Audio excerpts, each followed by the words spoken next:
Two Spokane teenagers accused of beating a World War II vet to death become targets themselves by a notorious group out for revenge. Well, those two African-American suspects may have been targeted by a white supremacy group for a behind-bars attack. Delbert "Shorty" Belton was beaten to death inside his car in the Eagles Club parking lot in North Spokane. Police say Keenan Adams Kennard and Demetrius Glenn were trying to rob the 88-year-old. Now we're learning, in the days just after their arrest, the Aryan Brotherhood may have offered up a reward to kill the teens while they were awaiting trial. KXLY4's Jeff Humphrey working for you with a look at the efforts taken to keep those young suspects safe. Jeff?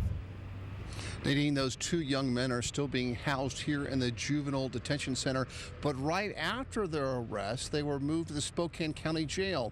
The transfer was ordered by District Court Judge Deborah Hayes, and at the time it seemed contrary to the way that juvenile offenders are usually housed, but only now are we learning why the judge made that unusual request.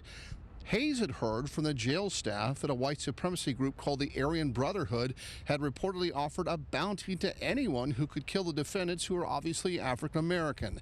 The judge knew that, and she didn't want them walking across the parking lot from juvie to Superior Court, where someone could easily take a pot shot at them. Since that time, the jail staff has figured out a way to avoid that exposure, and the teen suspects were transferred back here to the Juvenile Detention Center where they are today. And so, Nadine, while the judge took a lot of flack for her decision, we now know she was simply trying to keep these young defendants alive so they can stand trial for Shorty Belton's murder in the future. And Jeff, this safe movement of those defendants, we understand, will come into play again tomorrow? That is because I think that Chris Phelps and his client, Demetrius Glenn, they're heading up to Superior Court to argue against the release of some police reports to the news media. Phelps feels if those documents are released and published, that the information inside could potentially prejudice the jury pool and deny his client a right to a fair trial. Reporting live in Spokane, Jeff Humphrey, KXLY4.